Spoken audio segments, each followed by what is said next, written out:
Assalamualaikum warahmatullahi wabarakatuh. Sahabat yang dirahmati Allah, Aisyah merupakan anak perempuan dari Imam Abu Usman Said bin Ismail Al-Hiri An-Naisaburi, seorang ulama dan wali besar dari Naisabur. Imam Al-Zahabi menggambarkan kedudukannya dalam kitab Siyar A'lam Al-Nubala dengan kalimat, Abu Usman Al-Hiri adalah seorang syekh ulama, imam, ahli hadits, pemberi nasihat, dan keteladanan. Ia adalah Syekhul Islam Al-Ustadz Abu Usman Said bin Ismail bin Said bin Mansur An-Naisaburi Al-Sufi. Imam Al-Hakim mengatakan, para ulama tidak ada yang meragukan kemustajaban doa Abu Usman Al-Hiri. Kezuhudan, kepakaran dan penghambaannya kepada Allah diakui oleh hampir semua ulama di zamannya. Imam Al-Zahabi, kitab Siyar A'lam Al-Nubala. Dari sekian banyak anak-anaknya, menurut Imam Abdurrahman Al-Sulami, Aisyah adalah yang paling zuhud, wara, dan paling tinggi keadaan spiritualnya. Seperti ayahnya, doanya terkenal mustajab. Imam Abdurrahman Al-Sulami menulis dalam kitab Tabakat Al-Sufiyah wa Yalihi Zikr Al-Niswah Al-Muta'abidat Al-Sufiyat. Aisyah merupakan anak Abu Usman yang paling zuhud dan paling wara. Ia mendapatkan pendidikan langsung dari ayahnya, mempelajari berbagai ilmu agama dari mulai Al-Quran, hadits, dan lain sebagainya. Didikan ayahnya berpengaruh besar pada kehidupannya, sehingga ia melalui jalan yang sama dengan ayahnya. Ketekunannya dalam belajar, keistiqomahannya dalam membersihkan hati, menjadikannya seorang ulama dan wali perempuan yang mumpuni. Imam Abdurrahman Al-Sulami mengatakan bahwa Aisyah merupakan anak Abu Usman Al-Hiri yang paling menonjol. Tingkat spiritualnya jauh melebihi saudara-saudaranya, baik yang laki-laki maupun perempuan. Sebagai seorang ibu, ia pun tidak lupa mendidik anak-anaknya. Salah satu anaknya yang paling terkenal adalah Ummu Ahmad. Saking kuatnya pengaruh dan harismanya, para ulama lebih sering menisbatkan nasab Ummu Ahmad kepada ibunya. Imam Abdurrahman Al-Sulami menyebutnya, Ummu Ahmad binti Aisyah. Kelak, Ummu Ahmad menjadi wali perempuan yang masyhur juga. Dalam catatan Imam Abdurrahman Al-Sulami, Aisyah binti Abu Usman Al-Hiri selalu menasihati anaknya, Ummu Ahmad.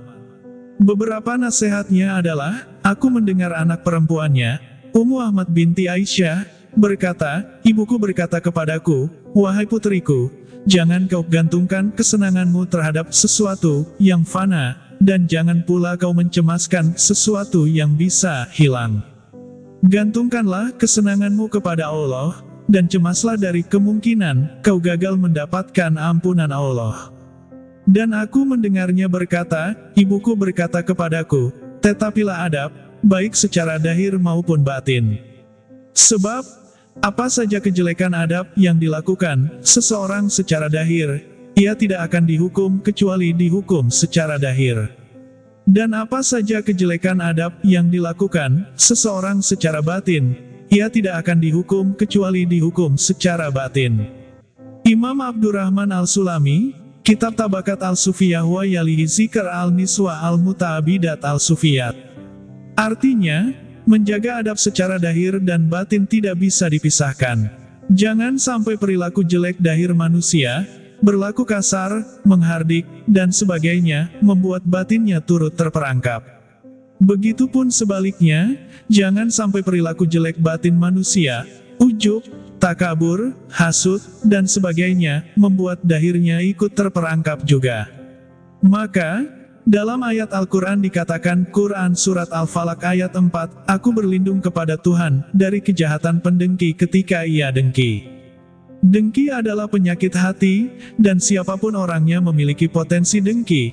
Yang membedakan adalah, apakah dengki itu diaktifasi dalam gerak fisik, dahir, atau sekedar perasaan hati yang mana kita berusaha keras untuk memulihkannya. Jika kita membiarkannya mewujud dalam perilaku fisik, itu artinya dahir kita telah terperangkap oleh kejelekan batin kita. Menjaga adab, baik secara dahir maupun batin, sangat penting untuk dilakukan. Apalagi Allah telah menginstalasi perangkat positif dan negatif di jiwa kita. Semua manusia berpotensi menjadi baik karena Allah menempatkan kasih sayang, ketulusan, rasa malu, kesadaran dan watak positif lainnya. Begitupun sebaliknya, semua manusia berpotensi menjadi jahat karena beragamnya watak negatif di hati manusia. Karena itu, Aisyah binti Abu Usman Al-Hiri menasihati anaknya untuk selalu menjaga adabnya, baik adab zahir maupun batin. Imam Abdurrahman Al-Sulami juga menyebutkan, Aisyah juga menasihatkan agar manusia bisa memahami kemahaadaan Allah dan merasakan kehadirannya. Misalnya ia mengkritik orang yang merasa sepi dengan kesepian. Baginya, Allah Maha selalu ada, maka tidak ada kesepian dalam hidupnya, karena Allah selalu bersamanya. Ia mengatakan, barang siapa yang merasa kesepian dalam kesendiriannya, itu disebabkan oleh kurangnya kemesraannya dengan Tuhannya. Di waktu lain, Aisyah binti Abu Usman Al-Hiri mengeluarkan ungkapan yang indah tentang menghargai sesama. Karena penghargaan terhadap sesama merupakan bentuk aktualisasi dari pengagungan terhadap Sang Pencipta. Ia mengatakan, barang siapa yang memandang rendah seorang hamba, itu pasti karena kurangnya pengetahuan tentang Sang Tuhan Allah. Sebab, barang siapa yang mencintai Sang Pencipta, maka ia akan mengagungkan ciptaannya. Imam Abdurrahman Al-Sulami, Kitab Tabakat Al-Sufiyah wa Yalihi Zikr Al-Niswa Al-Muta'abidat Al-Sufiyat. Nasihat ini perlu kita renungkan secara mendalam. Selama ini, tanpa disadari, kita sering memandang rendah orang lain, bahkan sering menyamakan mereka dengan binatang, dan melekatkan predikat tersebut kepada mereka. Padahal, kita tidak punya hak sama sekali untuk melakukan itu kepada sesama makhluk Allah. Sebab, seperti yang dikatakan Aisyah binti Abu Usman Al-Hiri, barang siapa yang mencintai Sang Pencipta, maka ia akan mengagungkan atau memuliakan ciptaannya. Itu artinya, jika kita memandang rendah seseorang, itu sama saja kita sedang memandang rendah Penciptanya. Aisyah binti Abu Usman Al-Hiri wafat di tahun 346 Hijriah. Ia telah mewariskan pengetahuan spiritual yang luar biasa, hingga sampai di generasi kita sekarang ini. Pertanyaannya, inginkah kita mencoba mengamalkannya? Semoga bermanfaat dan jadi pelajaran bagi kita semua. Wallahu a'lam bishawab, wabillahi taufik wal hidayah. Assalamualaikum warahmatullahi wabarakatuh.